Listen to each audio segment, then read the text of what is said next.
So here we are, farm infrastructure for production and stewardship. So we're going to start out by saying, essentially defining what infrastructure is.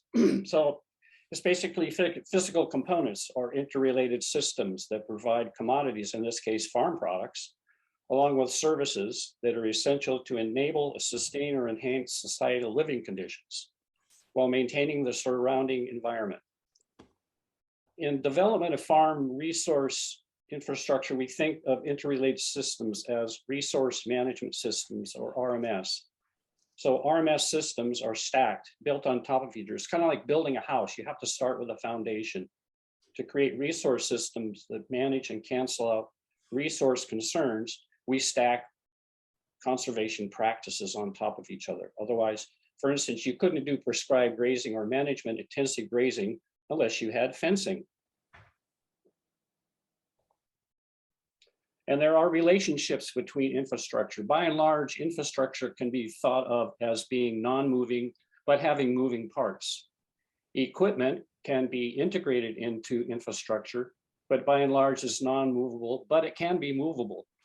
And then tools are what we use to work on equipment and are mostly portable. Now, of course, there are always variations on this theme, but by and large, this is the definition that we're kind of looking at here. Now we're going to take some time here and you get a chance to look at some infrastructure, actually, or look for some infrastructure. So the activity here is, how many types of infrastructure do you see in each one of these photos? And we'll kind of start out with this photo, and you can give yourself a minute if you want to use the chat, or just, shout out how many things you see that are infrastructure and or tools. That's cool. If not, then we'll wait for a minute here.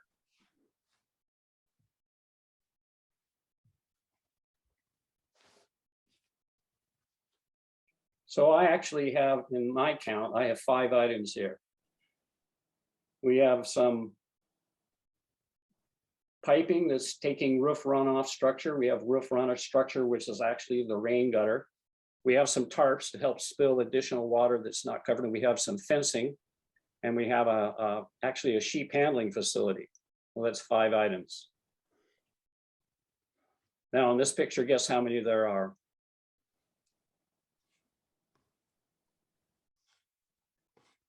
There's about 6. So we see a feed trough, we see fencing, we see gate, we see roof, we see a barn, major infrastructure. We see roof runoff structure. We see a sheep handling facility over on the far left. And then kind of a stealthy little item is that little antenna. It's kind of like just a little bit left of center that allows this particular farm to have a set of video cameras, live feed for their lambing jugs and their covered feeding area. Now here's another one more of the outside. So in this case, how many forms of infrastructure do you see? Well, there's about 3, 4, maybe even 5. So hidden in the background on the far right is a high tunnel. And we see an irrigation system upright feeding into that orchard. We see an orchard structure, actually the trellis. And we see a bit of infrastructure in terms of the trees themselves.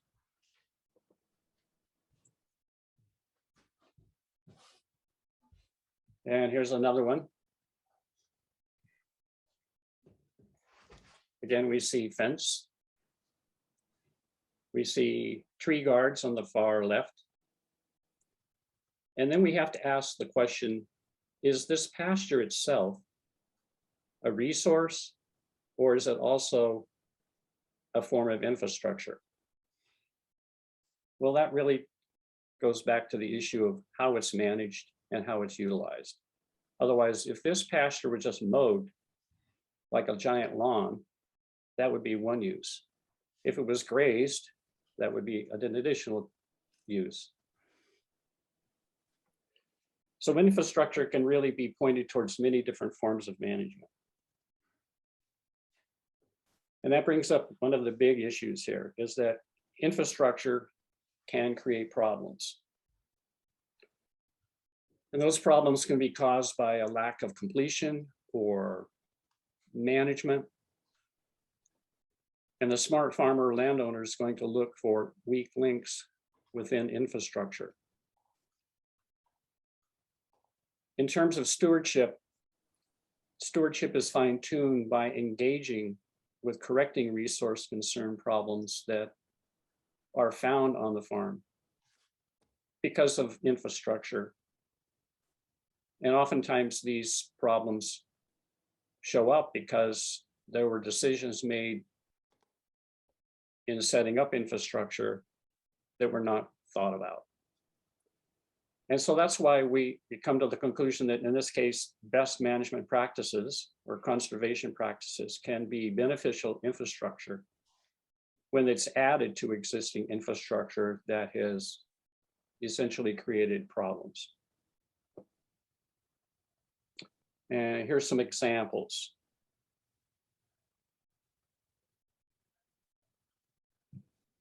Now, in this picture, we have a really nice barn. We have a covered feeding area. So in this case, this deals with a farm that has sheep. And we see some roof runoff structure, in this case, rain gutter. But then we have a puzzling situation in that we have to ask ourselves, well, if there's a rain gutter there, why is that area outside of the barn, kind of that concentrated livestock area, or heavy use area, why is it such a mud hole? Well, the key's in the next slide. You can see that there's no downspout on this rain gutter. It's basically dropping into a very small, probably half a 55-gallon drum to offer a livestock watering point. So what would the solution be to this? If there's this tank that's essentially overflowing over time because livestock can't drink it all, then it's basically running out onto the ground and creating a mud hole. Constant pugging by hooves. So the solution would be routing that water through a downspout and into a dispersion pipe that takes the water out to an adequate dispersion point away from the livestock activity. A downpipe to somewhere would be really important. But then you could also say that, well, maybe that heavy use area needs some armoring, needs some protection. And here's another situation. A lot of times folks have a constant source of manure and they need something to do with it.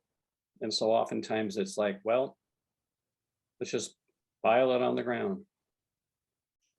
We see this a lot out here. The problem with this is that it's actually a loss of nutrient value because in many cases, the farms are bringing in stockpiled feed, either from on-farm or off-farm sources, which represents a potential capture for nutrient values that they're essentially laying out and allowing water to penetrate it. And oftentimes, if the site is in a bad place, the water that perks through this essentially washes the organic nutrients into the watershed. Solution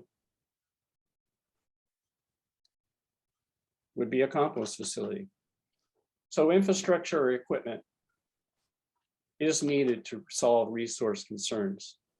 And any conservation practice that will meet the need to solve or address that negative condition you have can be added to existing infrastructure.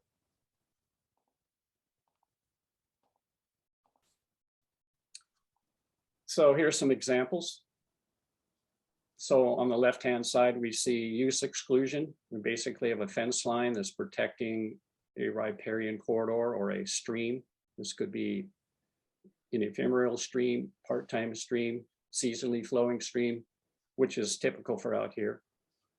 It isolates, in this case, livestock from sensitive areas, but it can also prevent vehicles and humans from impacting critical areas.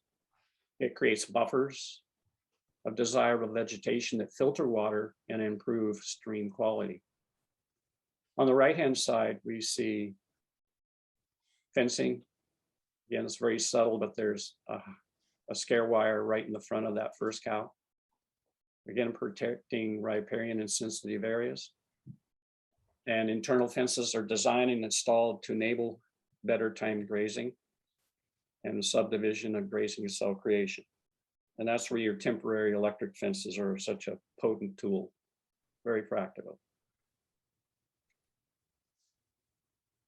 More best management practices. Prescribed grazing, we mentioned that just a second ago, or MIG. Again, it's based upon the rotational schedule, based upon the particular vegetative capacity of your soil fertility type and level, and also the pasture forage base. Otherwise, what is the component of that grass growth?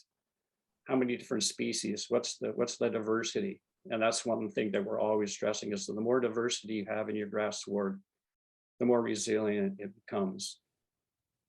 And then nutrient management on the right, then that's basically the foundation of everything in the farm operation is knowing what your soils have and what your soil doesn't have. So soil testing, fertilizer recommendations, and those, inputs can be organics, they can be compost, they can be combinations of that and agronomic conventional fertilizers. There's so many different directions you can go with all of this. And so the nutrient management is really balancing of all of this while protecting surface waters, the ground itself.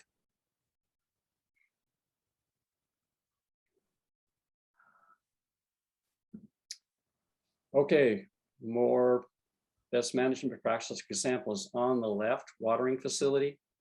So this is a stock water tank picture. In this case, it could be semi-portable. It's, one of those fairly light PVC tanks that can be emptied easily and moved to the next paddock. In a lot of situations, if the areas are larger, then you might have a permanent stock tank. And of course, a pipeline for moving water to that tank. Or in some cases, folks just move their water with an ATV and a small tank and refill as they need to. Then on the right, we have heavy use area, and the abbreviation for this is HUA. And this again goes back to that earlier slide that we showed that showed the mud hole outside of that barn feeding area. So this is a developed feeding area that's away from winter runoff. And the water's no longer there, or if it is there, it's actually able to permeate through the heavy use and armoring that's been placed there.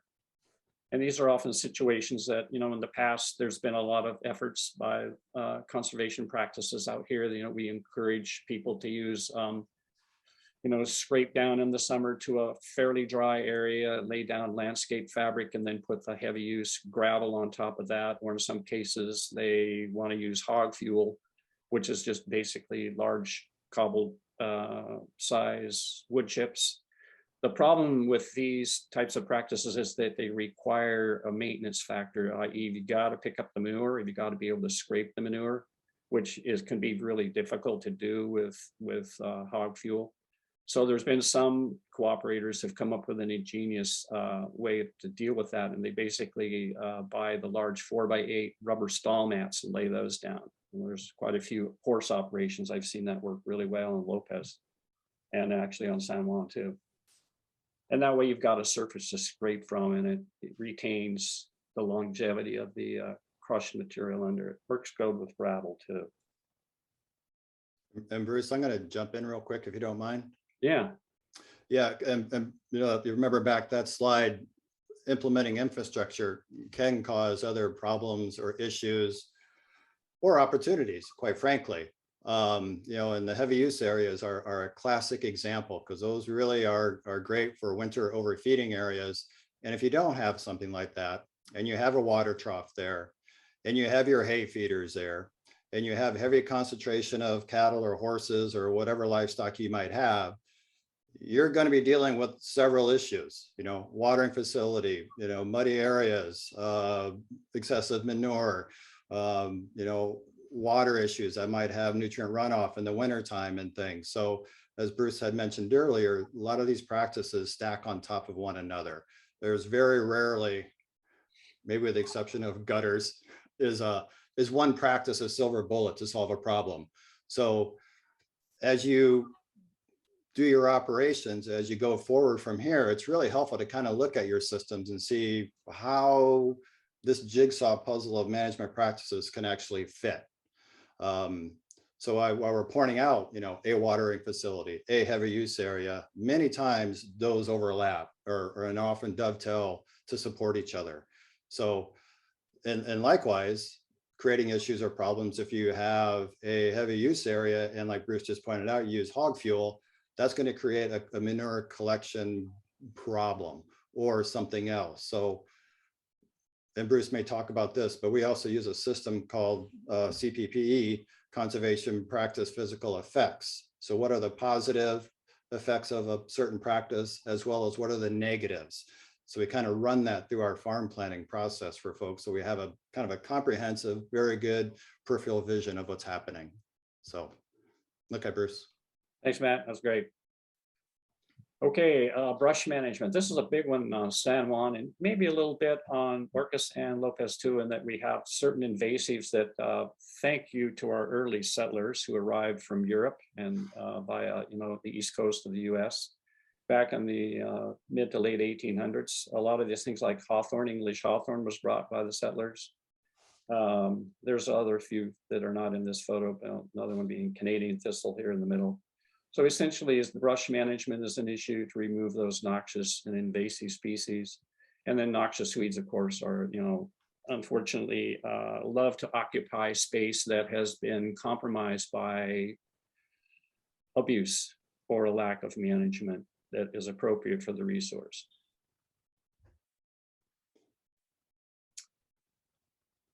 Nice compost facility, 5 bay. The answer to that problem that we illustrated earlier of all that manure laying on the ground. These have been really popular in San Juan County, and there's probably a lot of opportunities for a lot more of them. It's an engineered roof, ecology block spacers in between with a concrete floor. Okay, and here we are back to the lack of a roof runoff in livestock flooding areas. So there's an illustration on the left showing like, whoops, it just rolling right off that metal roof. And then the fix on the far right afterwards, rain gutters in place, downspouts in place. They've engineered a dispersal point away from the structure, out in the field, away from the livestock. Great solution. All you got to do now is worry about cleaning your gutters. Yeah, and in this case, as you can see, they've chosen to take that water runoff down into a subsurface drain and offshoot that away from the barn facility. And what you can't see off to the left of the after picture is a large pond. And you can see somewhat of this is just after they finished it, kind of the hay mulch area, which is actually a grass swale to take some of the water runoff from the right, which is all uphill, and divert it out of that pond because there's some possible eutrophic conditions set up as a result of that. So it's kind of a multi-water management system. And it actually worked very, very well. So they're very pleased about that. Okay. Yeah, thanks for those details now. I knew you'd have that. That's great. Yeah, there's another one on Lopez, before pictures basically showing, kind of a holding area for some livestock, a little bit of mud, and then the after shot, a great big pad, big pile of manure in the background, tractor in front of it, and then a kind of hog fuel occupied foreground. Matt, you got any comments about this one? No, other than yuck on the left and wow on the right. I mean, that's essentially what was the landowner's perception after he looked at this and stuff. And he's like, they were like, I'm surprised that we let this go and what a difference that it made and stuff. So yeah, you get some really good classic before and afters and things. It's quite Yeah. impressive.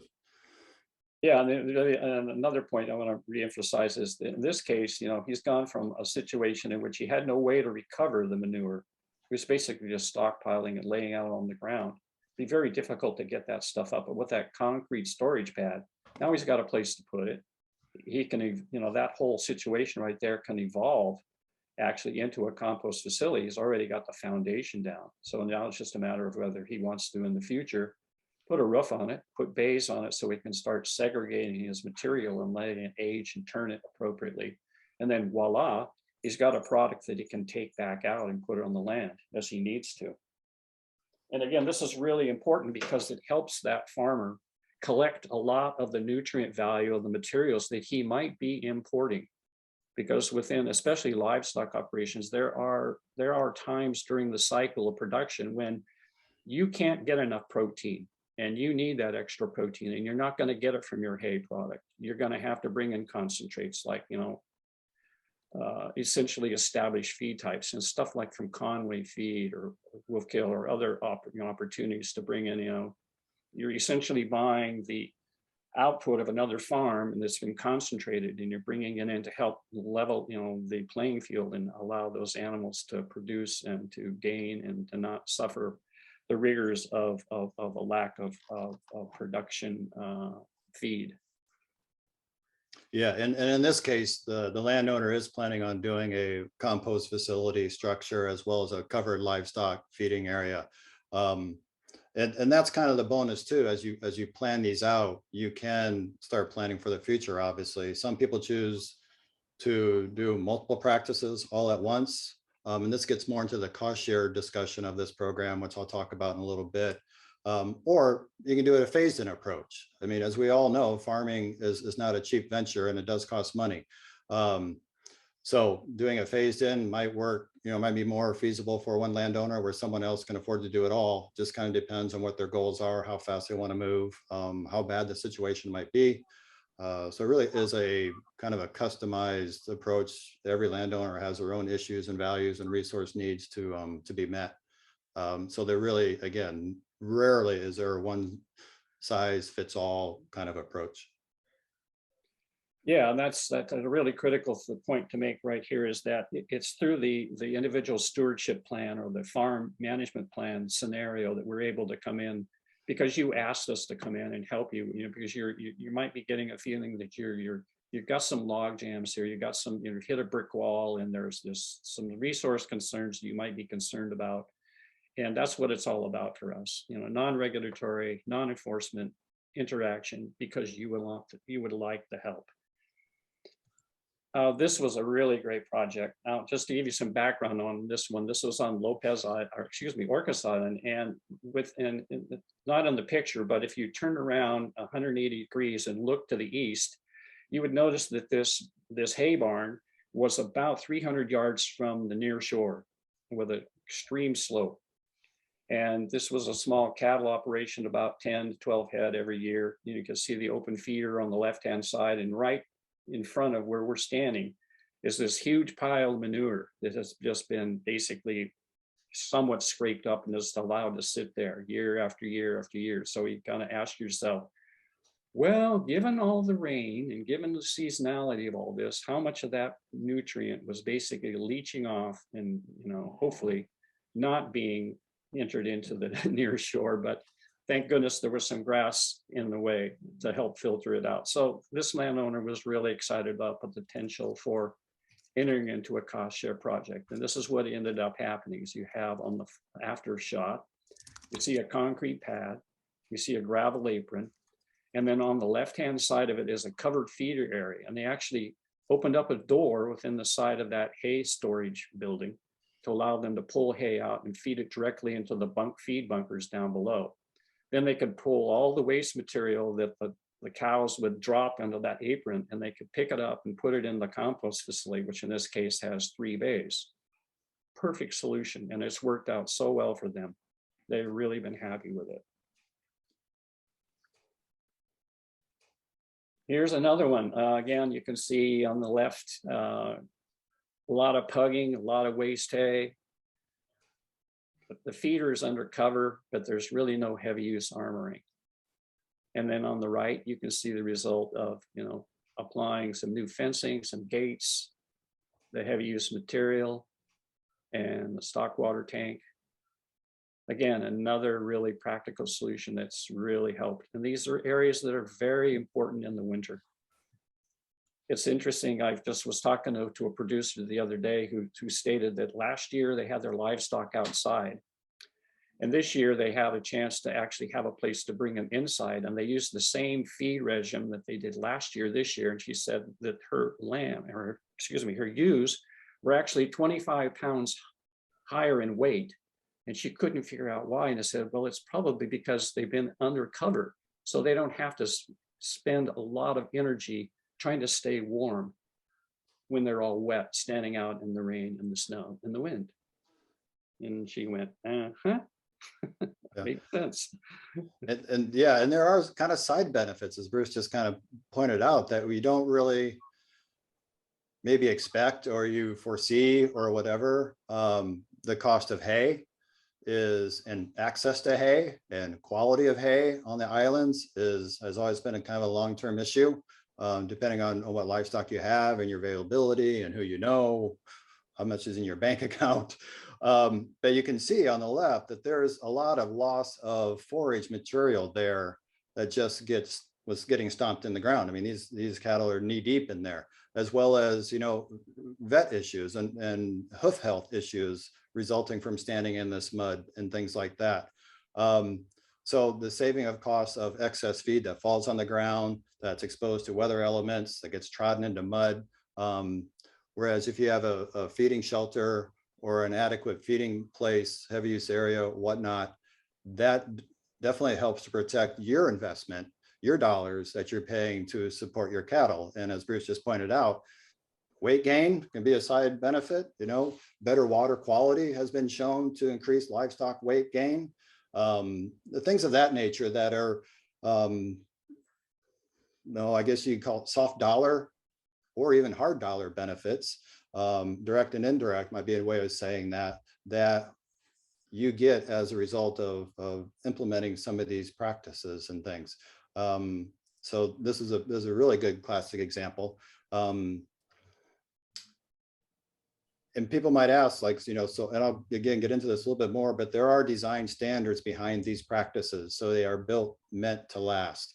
A lot of best management practices have lifespan design times, 5 years, 10 years, 15 years, if built properly.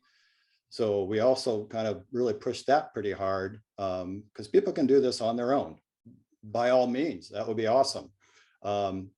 We can provide that technical assistance, the documentation, the research, the background for folks if they wish to take that on. So we are here to help support that venue as well. You don't necessarily have to go through our protocol or our policies or whatever. So, so just realize that as a result of doing things, like I mentioned earlier, there are some definite positive effects that happen that we probably didn't maybe expect to see right off the bat. Yeah, and those are back to what you were talking about earlier, Matt. Those are what we call the conservation practice physical effects, or CPPE. And those are actually parameters and bits of data that have been measured by science as the practice codes, are national and standards. These standards exist throughout the conservation delivery system in the United States. And what's unique about them is they're constantly going through revision because science moves forward. New findings provide new insights into the reaction of, this versus that. And it also deals with, okay, there, like you mentioned earlier, not only are there positive effects, but there could be potential negative effects. And so having that information beforehand really helps in terms of planning what you're going to do and what the possible benefits and the possible negative effects can be. And that's really, really the power of this whole thing. It's just really wonderful to be able to, exist in that kind of system. That's been one of the things that has been really eye-opening for me. And over years and working with my own farm and working with other farmers. Just really, really great. Okay, a break for questions. And okay, Matt, you want me to take the chat? Yeah, we'll swap rooms. Okay. Be right back.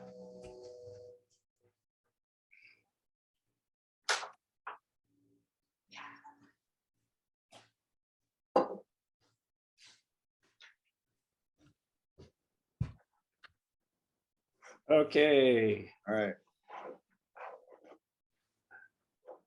Yeah, will the notes info from the slides be available after the talk? Yes, they will. The recording will be available, and it's basically they'll send out the link to that.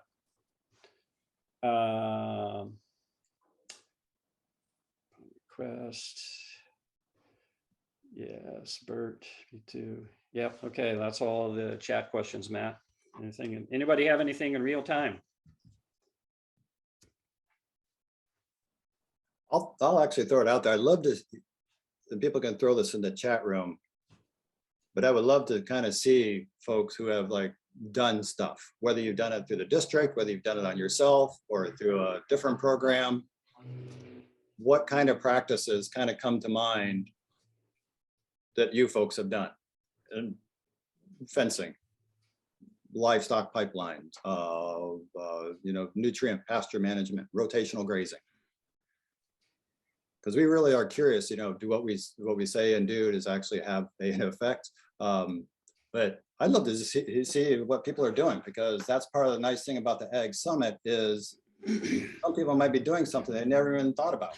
We have horse owners, we have sheep owners, we have goat owners, we have cattle owners, we have farmer market folks. We have a plethora of people that do stuff. And all these things are really kind of applicable to our daily life. So if you've done something, throw it in the chat room. Love to big or small, doesn't matter. So yeah, and Matt, I noticed there's a question. Somebody asked the question that they were going to discuss anything that's non-livestock infrastructure, and I guess I would have the question is like, well, what do you mean? Irrigation.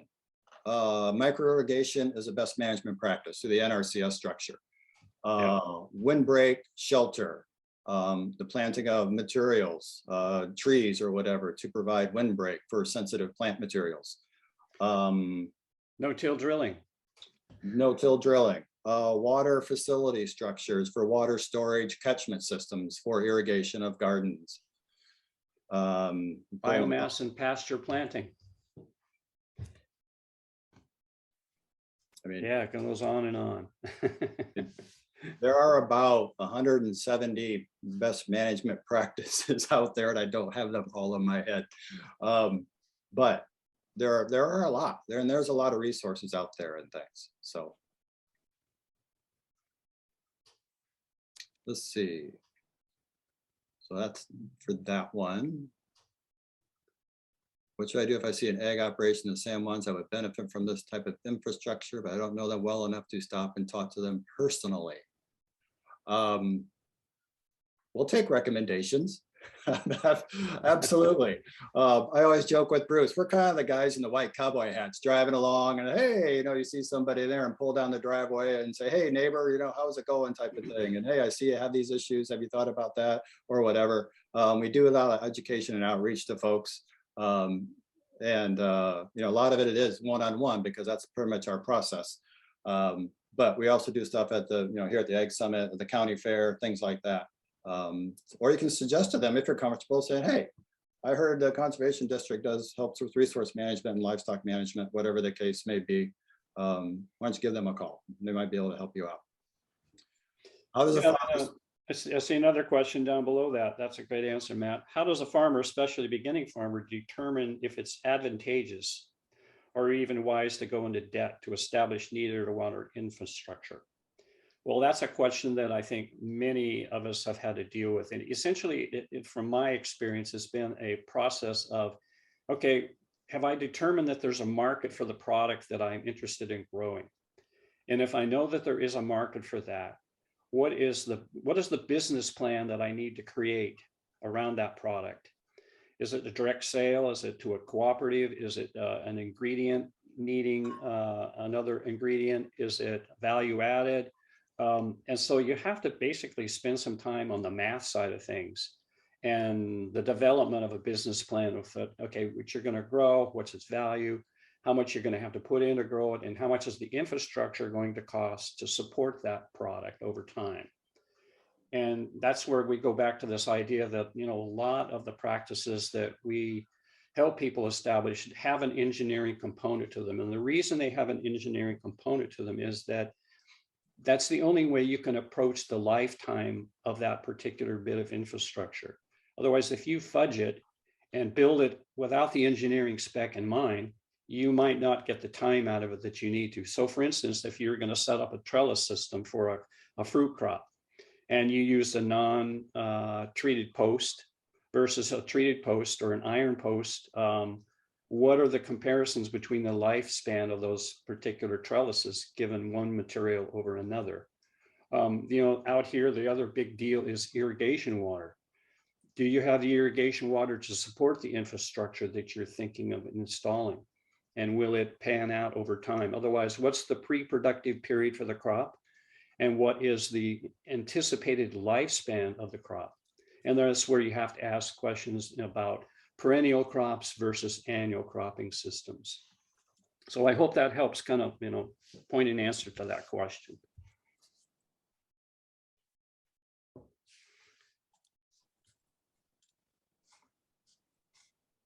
Matt, I don't see anybody else typing, so move on, huh? There's some things I've done in there. Okay. And that's a good question of do I go into debt trying to do this, or how do I afford to do these types of things?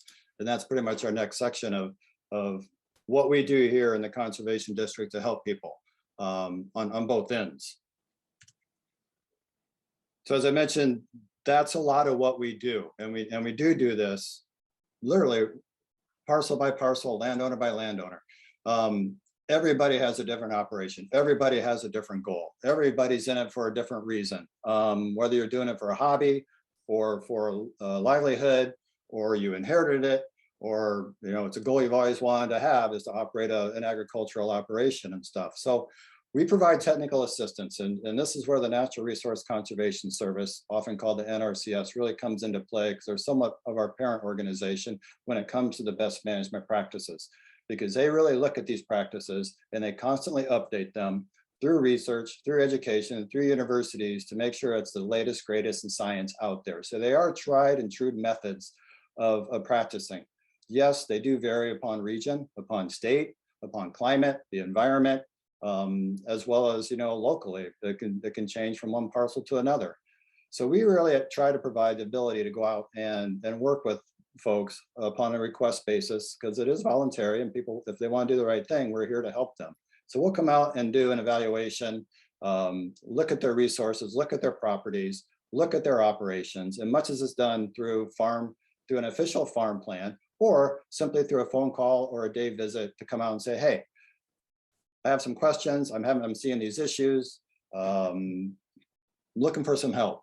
And that's really, I think, really kind of is a benefit of the agricultural community in this particular summit, because you get a chance to meet and talk with other people and see different ideas. So we do that through site visits. We also do educational and training workshops. I'll put a plug in right now. We're just organizing a workshop for pasture management as it relates to shellfish water quality protection, April 21st, I believe, to be held on Orcas at Caulfield Farm. And we're just in the process of getting that organized. We'll also be doing one later in June, possibly on Lopez. And we're bringing in on the 21st, it's Marty Cheney. She's come to the Ag Summit a couple of years. Been there for 35 plus years, an agronomist, awesome resource, knows her stuff. And so we're trying to, you know, so we do workshops like that. We also have bulletins, research documents, a lot of online references, because much of what we're talking about, that's where we're pulling this information from. And it's public. It's not really necessarily private, or we have the secret key to this stuff.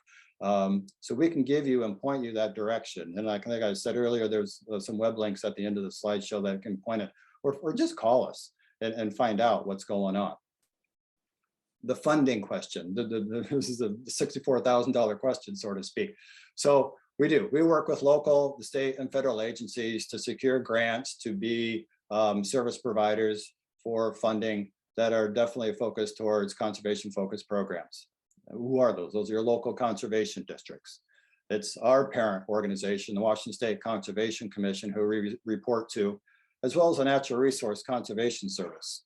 And they provide funding at the federal level, which we don't really get into. You might have heard of EQIP, Environmental Quality Incentive Programs. That's been somewhat of a popular one out here, but that's managed through the NRCS office in Mount Vernon.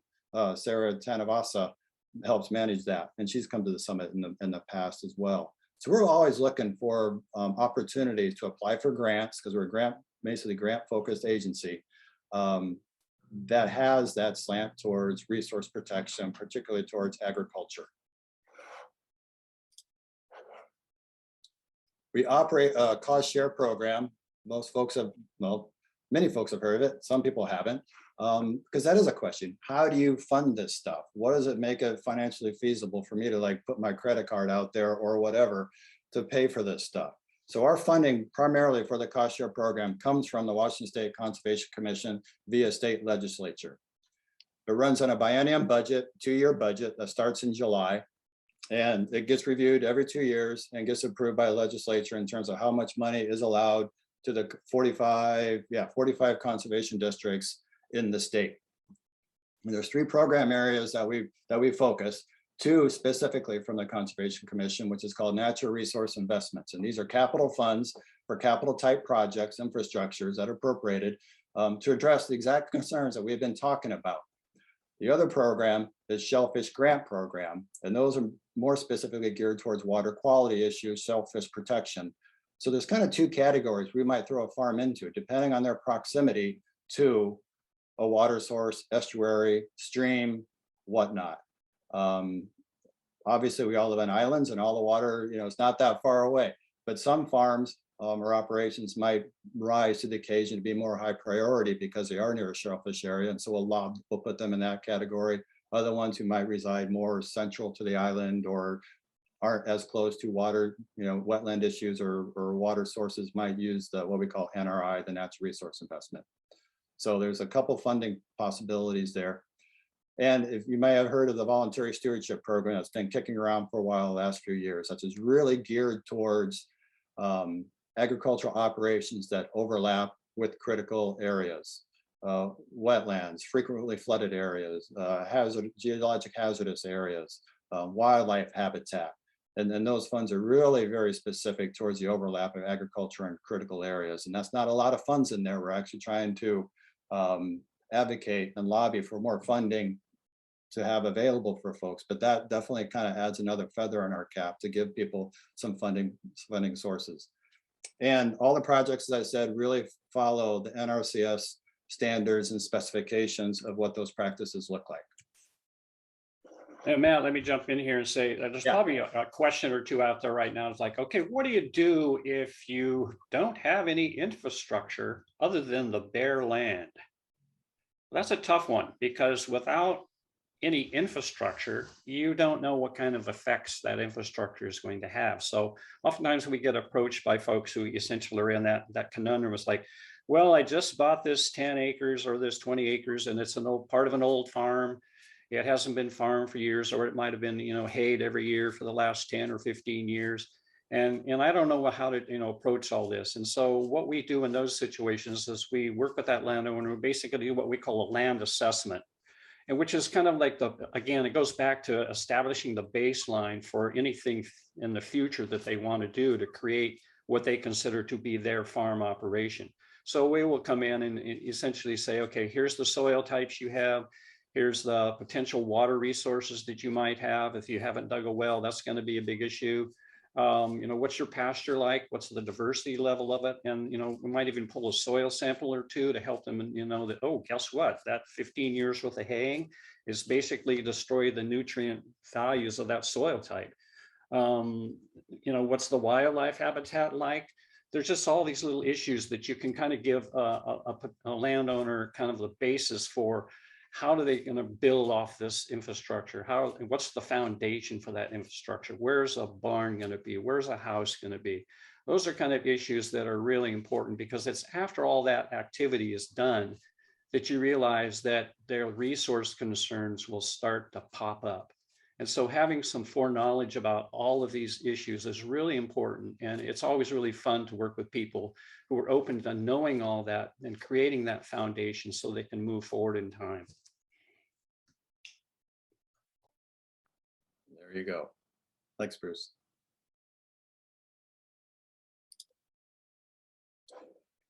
So our cost share program, and I'll define kind of what cost share is in a little bit. You might just be wondering what that is. But generally, we have a cost share policy that guides our things. It's not all inclusive, but generally, you're required to have a farm plan or an approved farm plan, or an individual stewardship plan. Sometimes it's called.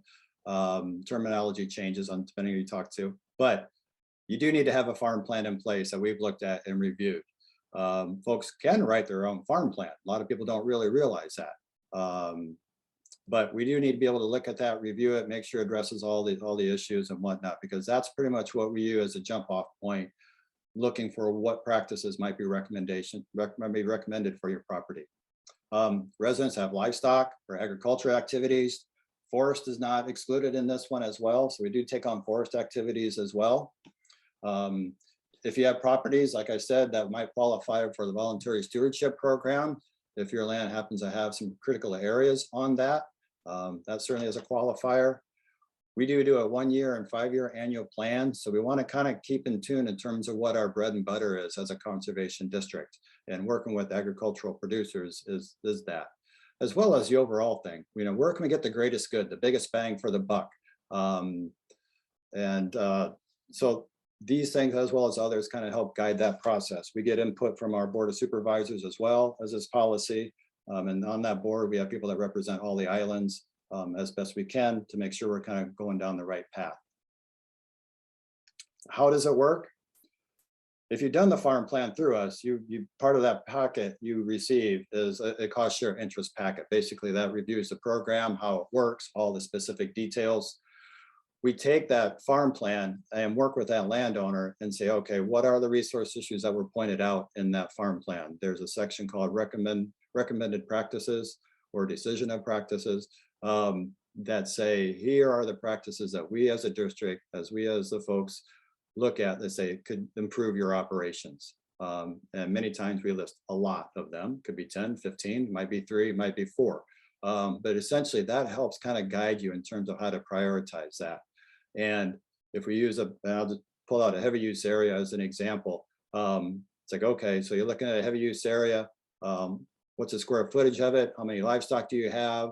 What are the issues specifically to it? What might be some options you have available to you?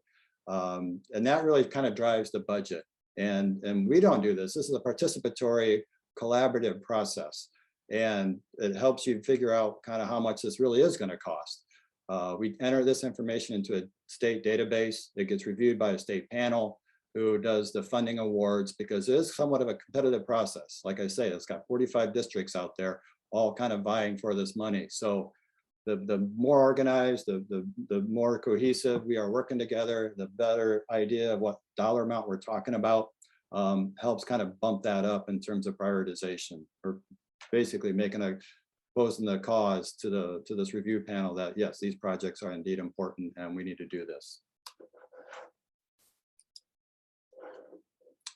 So money part, there's a limit of $50,000 per owner per year.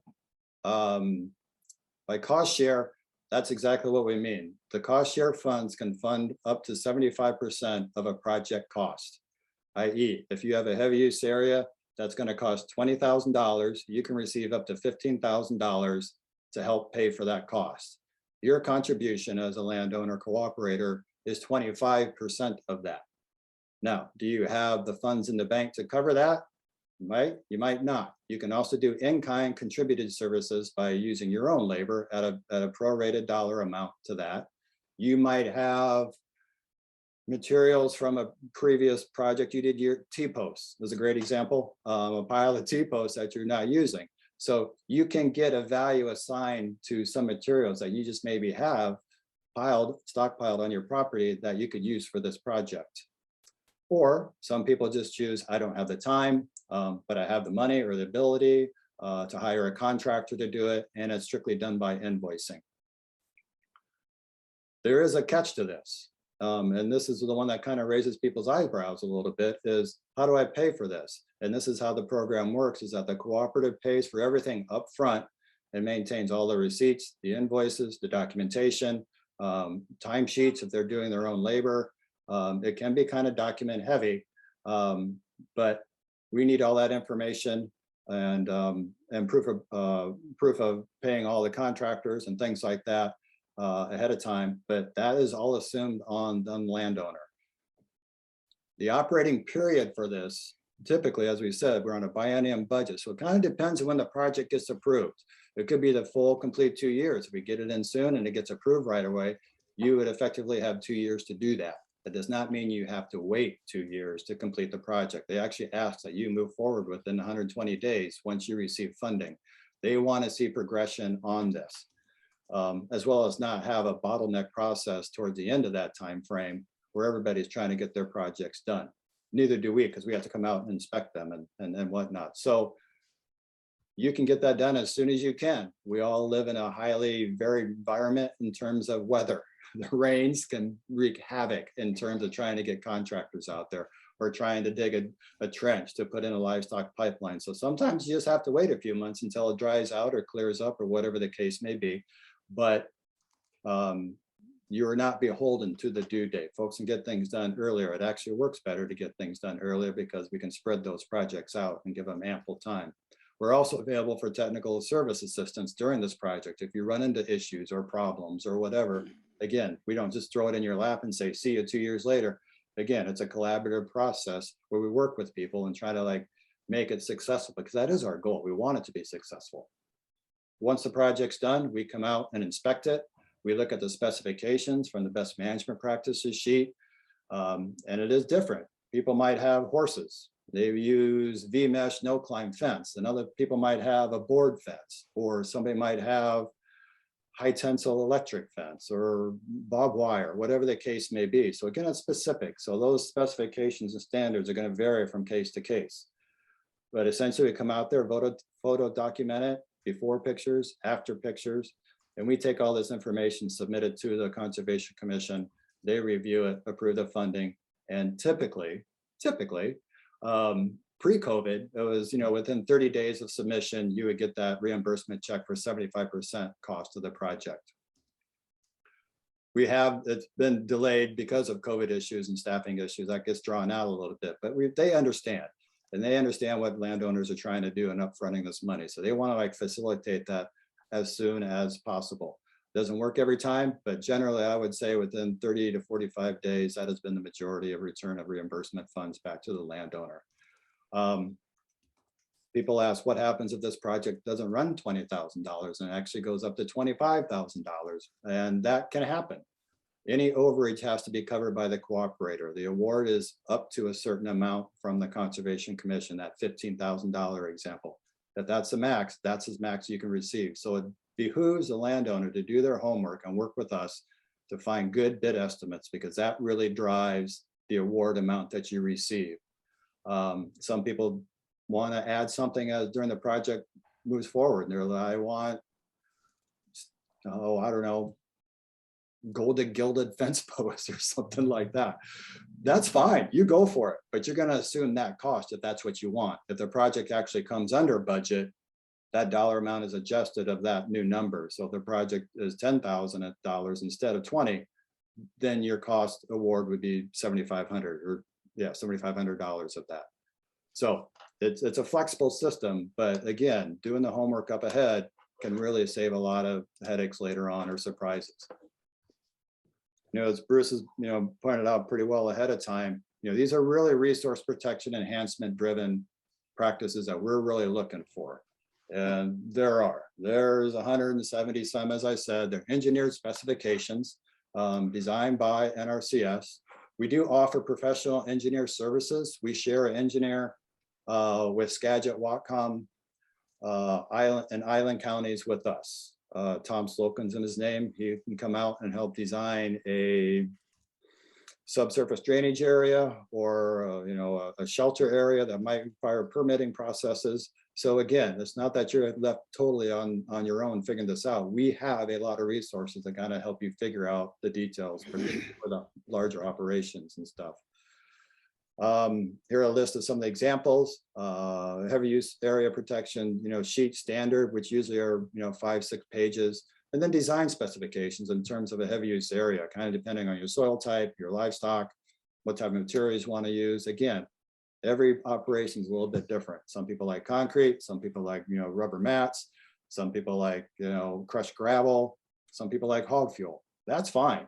We want to work with we want to devise something that works for your operation. So there is flexibility within these designs.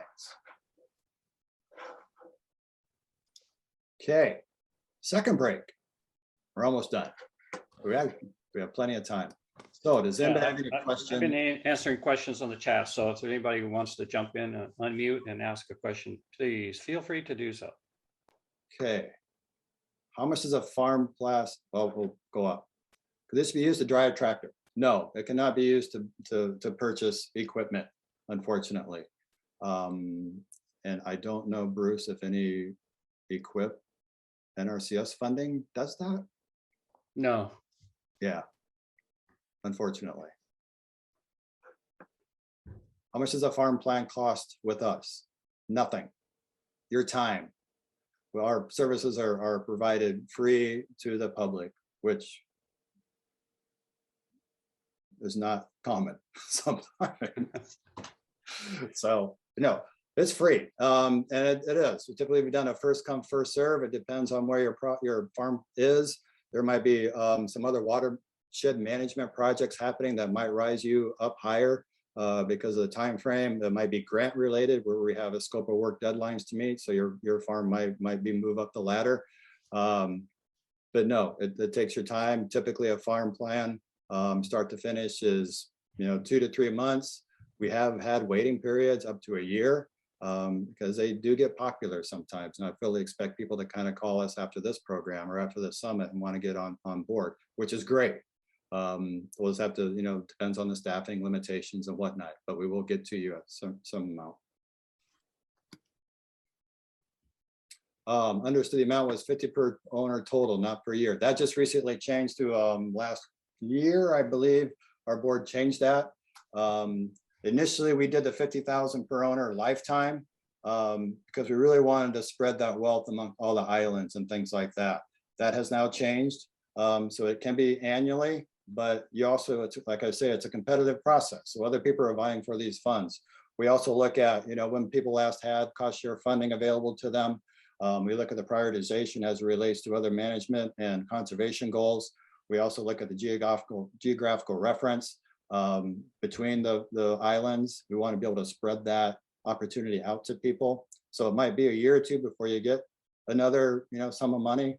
And also, it doesn't have to be the full 50. People can do this in phases, as we mentioned before. You might apply for a $10,000 cost share project, or a 20, or a 30. So, and then you have that limit to use later on.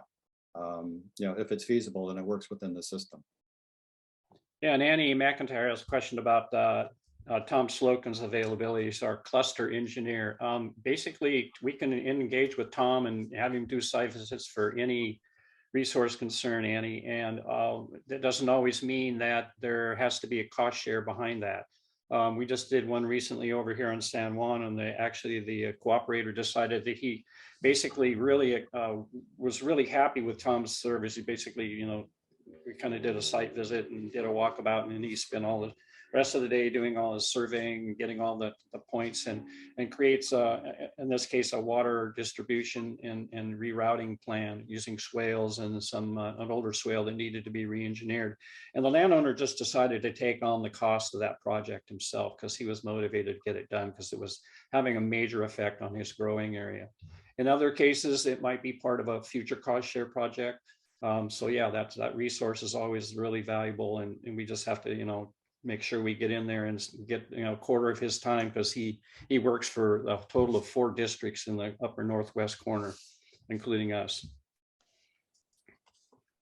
There's a pond question, Bruce, and you have more experience in that than I do. Pond question. You have a pond? Yeah, unfortunately, the days of having engineered ponds developed and cost shared through either federal or state dollars has dried up. And it's really sad, because it puts the burden on the landowner to go through the development process for that pond, and basically touch base with all the regulatory agencies. So that's the local CP&D, county planning and development for moving earth. And then you've got to talk to the Department of Ecology, and that has the size of the pond has a lot of input on whether that is going to be an acceptable size that doesn't require hydraulic permitting, and that's related to the size of the dam. If there's nearby forest and or wetlands, you've got to make sure that you have a wetland study done. And that again is linked to the size of the potential pond. And that oftentimes, because of the forest resources, requires input from the Department of Natural Resources, the state DNR. And then of course, you've got to be able to prove out that your soil profile has adequate colloidal clay to support the sealing of said pond. And then essentially, if you get all the green lights and you're willing to pay somebody local who's got experience building ponds, you're going to have to pay for that construction of that pond. And then by and large, because you've engaged with the Department of Ecology, you're going to have to go through a water permit process, which essentially is not really as disastrous as a lot of people take it to be. It's just basically identifying what the crops are that you're intending to grow and what those water needs for those crops are. And then they actually work with you to determine what they think the potential use will be in terms of gallons per year or water in acre feet.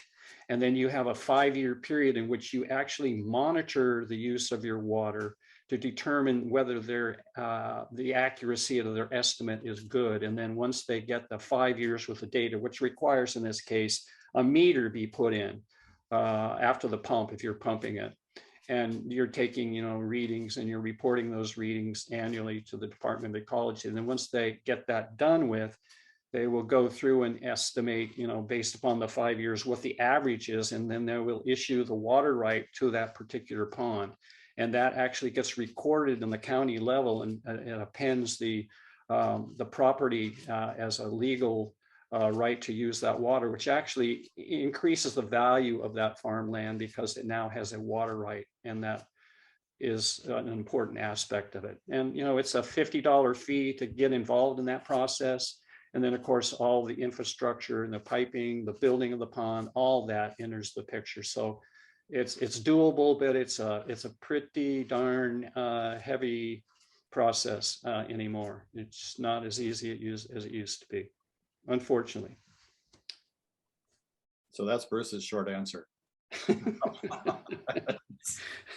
Well, and that answer is based upon my experience with the process and working with a few other landowners who also went through the process. So, I was really having a personal experience with it.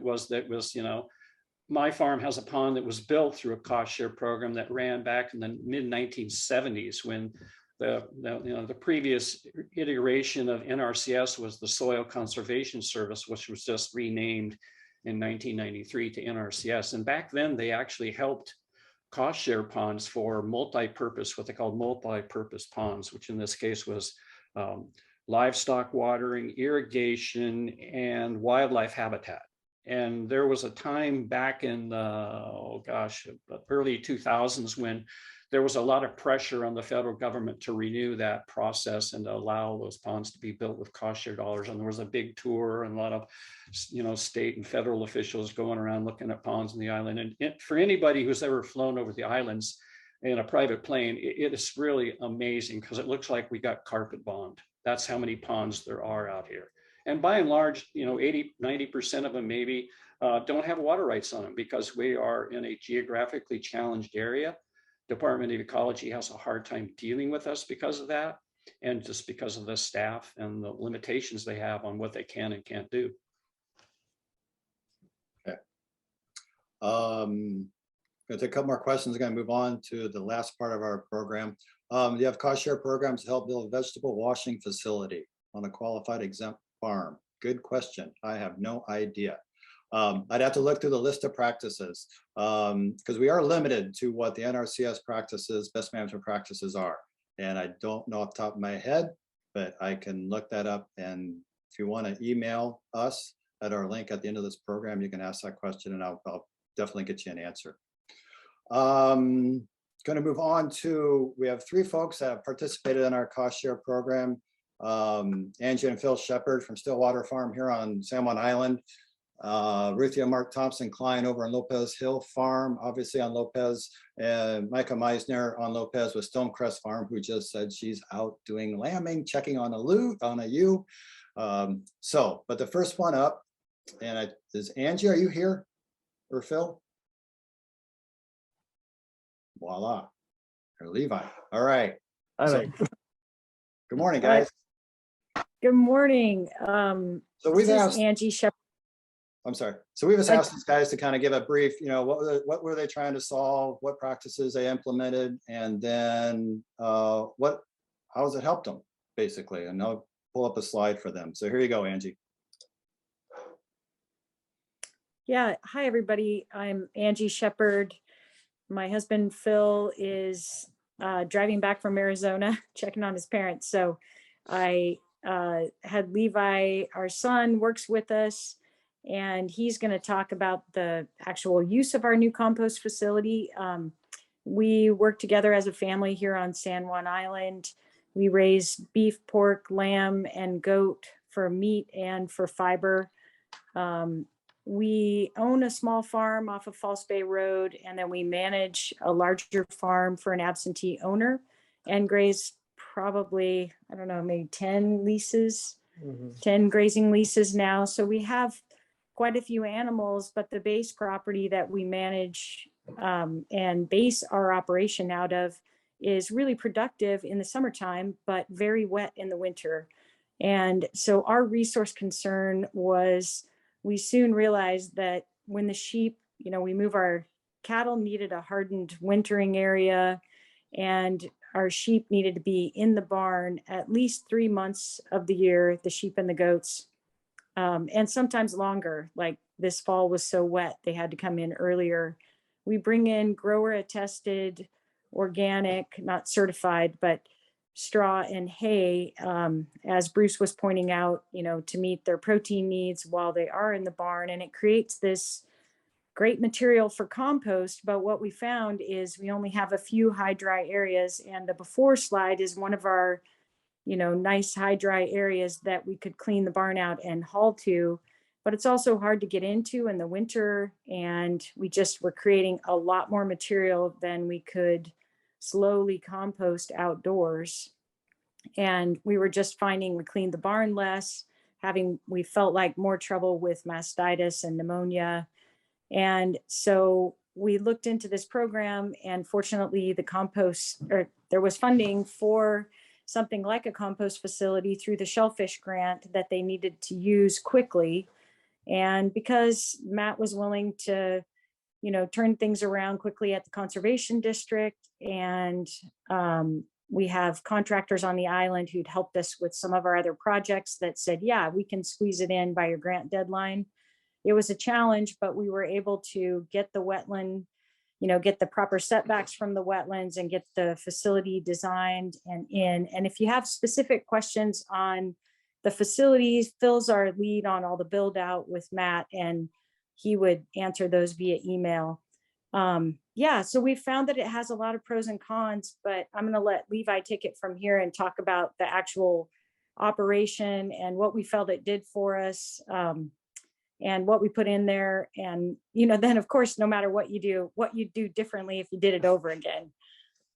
Yeah. And you can kind of see in the before and after pictures, before we were getting really anaerobic conditions just because, we thought about tarping it and controlling the amount of water that's in that compost. It would accelerate right at first, but then a little bit too much. So we wouldn't actually be able to spread it at the right time. And so we would actually lose a little bit of that potential. And so in that after picture, you can see that we've actually had to start adding water. It's a much more stable condition. And in some of the other pictures I saw that, they had divided cells, and we went for a windrow method, and there is actually a eco block wall behind that pile, which makes it way easier to stir. We have a skid steer that probably has about 2,000 pounds of lifting capacity, and it takes me maybe hour and a half, 2 hours to turn the whole thing.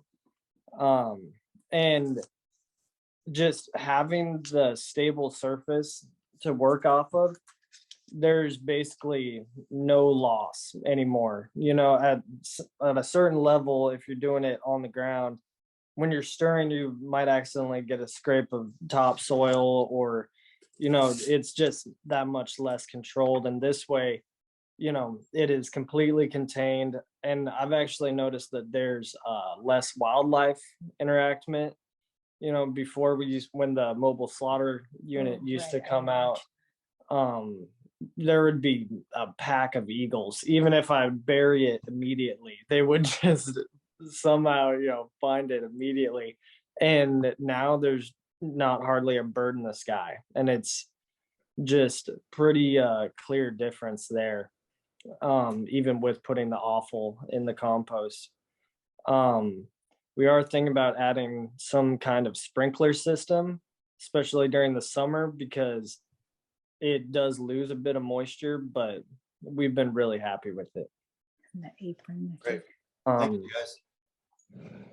yeah, I would add maybe a slightly larger apron to our facility. I mean, you build something and you think that it's massive, but with being able to back up and get a better run at everything, that slab was just a little bit small, but we make it work. Awesome. Yeah. Really appreciate it. Yeah. Great. Thanks, you two. Appreciate it very much. That's course. great. Mark or Ruthie on board? Hi, this is Ruthie. I'm here. Okay, great. Mark's out moving gravel under a bit of a deadline. So, All right, no worries. So we have 3 slides for we worked with on their property here. And here's your first slide, Ruthie. Thank you. yeah, this kind of shows the problem and the solution. Living on the side of Lopez Hill, of course, we're on rock.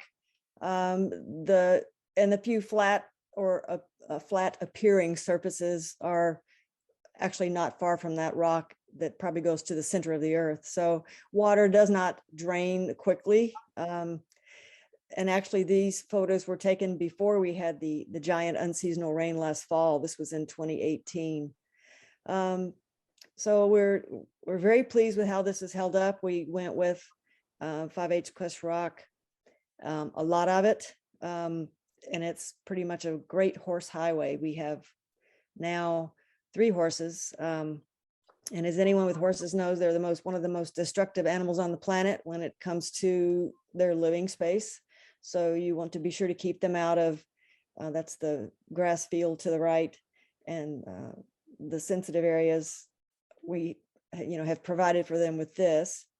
No changes to this and no second thoughts. I think it was the thing to do. I only wish we could have done it for the entire area around the field, which of course you could never get to with a dump truck, but this is the place where they hang out and are using most often. So it's worked out very well.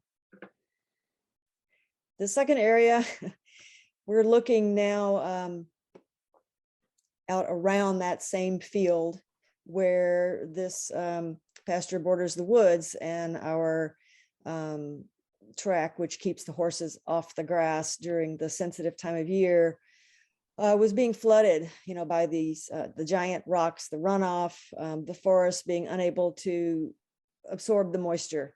And this photo on the left, this was really just a typical rain year. This was not anything super unusual. And you're seeing sort of the remnants of wood chips, which we had used as the best we could to replenish and fix this area. What actually did the job was the grass swale, which you can see in the picture on the right-hand side of the fence, which drained that whole area very nicely. It sloped down to a green belt at the end of the trees, at that last end of the fence run, and takes most of that water away.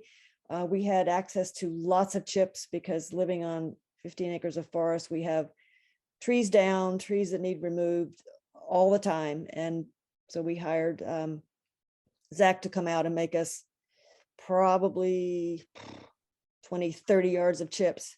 And we did the work ourselves, putting the chips in place. They've held up very well. This is 2018. We put a couple of yards on, have been every year. This area does look a little different now, but it has held up and has not flooded, which really astounded me last November when we got close to 10 inches of rain. I was just expecting this to fail and everything to wash away, but it did not. And so we're very impressed and very pleased with this practice. Compost facility. We were using a hand-built, non-roofed 2-bin method to deal with horse manure, which we intended to and still do spread on the field as in sort of a intensive management way, since we don't have acres of field. We had tarps covering it. It was on the ground surface. Of course, once your tractor tires sink in when you're getting that first load, you're kind of done for. So it was pretty exciting to be able to have a facility where everything's contained. You can stir it easily. It works with our small tractor, which is has about a 4.5 foot wide bucket to stir. I have 3 horses now. This is holding up just fine for that amount of waste. We're able to use it everywhere. We use every bit of manure and we give it away. It composts. We probably leave each bin about 6 months and then remove the finished product. The downside of this, the concrete stub walls, is of course you don't have ground contact, and we kind of miss the earthworms, which do a lot of the work, as you know. So we tend to seed these with as many earthworms as we can to keep that going. We do cover the bins in summer with a tarp just to hold moisture in, the 2 bins that are full and just composting. It prevents moisture from escaping. And then we do throw 5-gallon buckets of water on a couple times in the summer and do a lot of stirring. So because of the setup, it's made so much easier. It's right at the end of the paddock where all the waste happens overnight. And our only, I guess if we could do it over, we would have made it bigger. We would have made the depth of each bin bigger. We were somewhat limited by a 30-foot setback from a property line, and then the desire to be able to drive a tractor behind it and to get some access back there to the grass drain. That's it, I guess. Anything Awesome. else? Thank you, Ruthie. That's great. Appreciate it. Got about 8 minutes here, so we'll wrap up. Also want to try to have some time for a few more questions at the end, but Micah, is everything okay? Yeah, everything's good. I'm back. Okay. Here's your first slide. Okay, so I'm Micah Meissner. I'm at Stonecrest Farm here on the top of a hill here on Lopez. And this BMP, the compost shed, this was applied for before I was even on the farm, my husband and I. But we went ahead and installed this massive compost shed. We think it's huge. Prior to this compost shed, there were just piles in the field that the prior owner just never turned or touched. The photo on the left is actually more of just a feeding ring, but we never really saw compost piles anywhere. The intention with this compost shed is to gather all the manure from our 60 cows and about 60 to 100 sheep. And to date, we actually haven't used it as a compost shed because we are on this hill. Our cows have been out on the hill all winter. We feed out on the field as much as possible and have yet to accumulate enough manure in one spot to gather it and start composting it.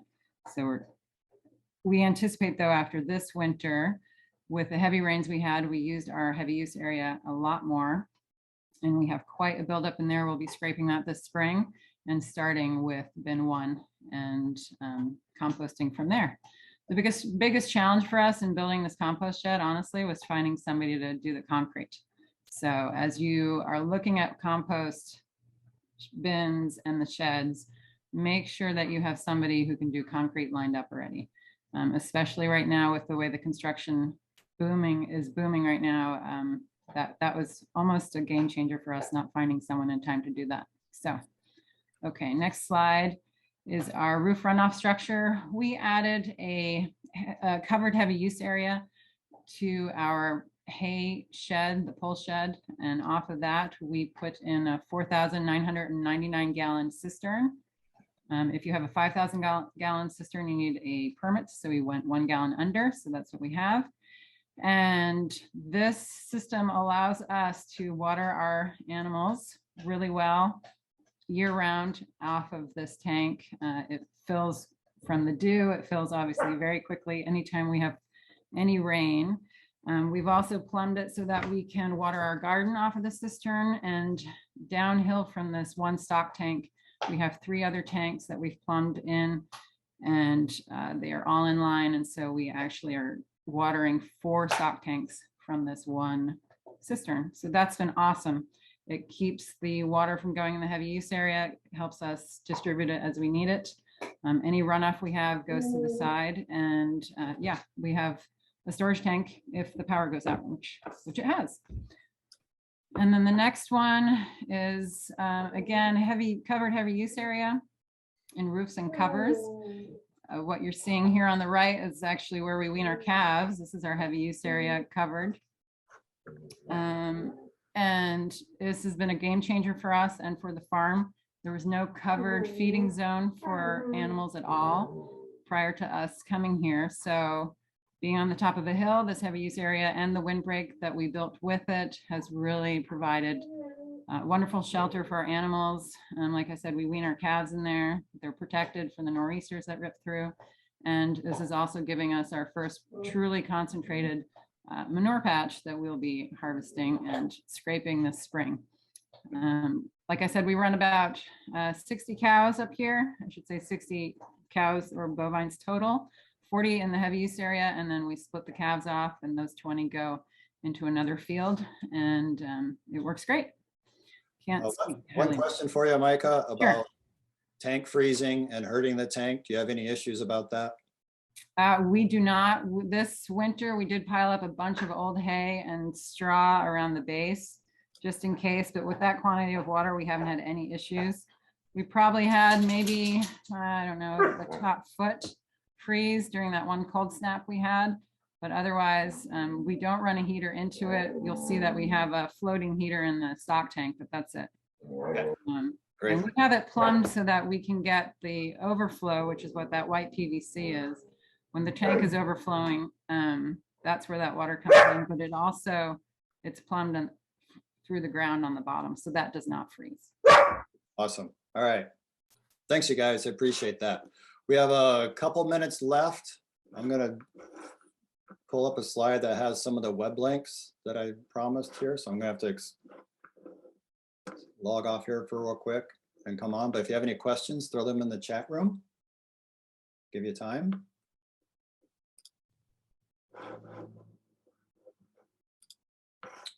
And oh.